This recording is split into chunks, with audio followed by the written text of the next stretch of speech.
Kudumbashree resource പേഴ്സൺമാർക്ക് പരിശീലനം സംഘടിപ്പിച്ചു. ഇപ്പോഴത്തെ കുട്ടികളുടെ IQ ലെവൽ വളരെ ഹൈ ആണ്. അത് നിലനിർത്തണമെങ്കിൽ പ്രോട്ടീനും കാൽസ്യവും അടങ്ങിയ ശുദ്ധമായ പശുവിൻ പാൽ ദിവസവും കൊടുക്കും. ഇപ്പൊ ജനതാ പാൽ എല്ലായിടത്തും ഉണ്ടല്ലോ. നിങ്ങൾ കഴിക്കണം. ജനതയുടെ പാലും നെയ്യും ഭക്ഷണത്തിന്റെ ഭാഗമാക്കണം. ഒന്നിച്ചിരുന്ന് ഒത്തിരി പറയാൻ കുടുംബശ്രീ ബാലസഭ കൂട്ടുകാർ ഒക്ടോബർ 2 ഒത്തുചേരും. കുടുംബശ്രീ ബാലസഭ ബാലസദസ്സിന്റെ ഭാഗമായി പയ്യന്നൂർ നഗരസഭ കുടുംബശ്രീ റിസോഴ്സ് പേഴ്സൺമാർക്ക് പരിശീലനം സംഘടിപ്പിച്ചു. പയ്യന്നൂർ നഗരസഭാ ഹാളിൽ നടന്ന പരിശീലന പരിപാടി ചെയർപേഴ്സൺ KV ലളിത ഉദ്ഘാടനം ചെയ്തു. Kudumbashree CDS chairperson PP Leela, vice president Preethi KV എന്നിവർ സംസാരിച്ചു.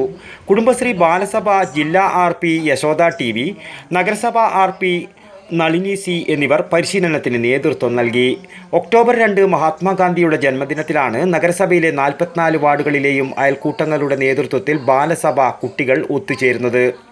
കുട്ടികൾ അഭിമുഖീകരിക്കുന്ന പ്രശ്നങ്ങളും പ്രതിസന്ധികളും ചർച്ച ചെയ്യുന്നതിനും കുട്ടികളുടെ അവകാശങ്ങളും അവരുടെ കടമകളും എന്താണെന്ന് ബോധ്യപ്പെടുത്തുന്നതിനും അവ മനസ്സിലാക്കുവാനും വ്യക്തിത്വ വികസനവും യുക്തിചിന്തയും വളർത്തി സാമൂഹ്യ പ്രതിബദ്ധതയുള്ള കുട്ടികളായി മാറുന്നതിന് അവരെ പ്രാപ്തരാക്കുക എന്നതാണ് കുടുംബശ്രീ ബാലസദസ്സിലൂടെ ലക്ഷ്യമിടുന്നത്.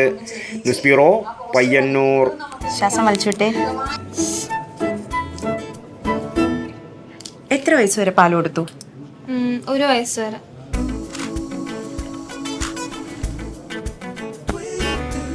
കണ്ടില്ലേ, ഇപ്പോഴത്തെ കുട്ടികളുടെ IQ ലെവൽ വളരെ ഹൈ ആണ്.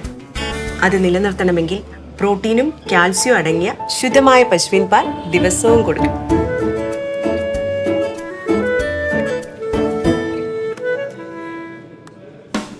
ഇപ്പൊ ജനതാ പാൽ എല്ലായിടത്തും ഉണ്ടല്ലോ.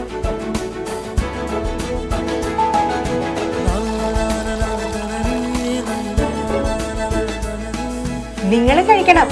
ജനതയുടെ പാലും നെയ്യും ഭക്ഷണത്തിന്റെ ഭാഗമാക്കണം. ആരോഗ്യമുള്ളവർക്കേ നാളെയുള്ളൂ.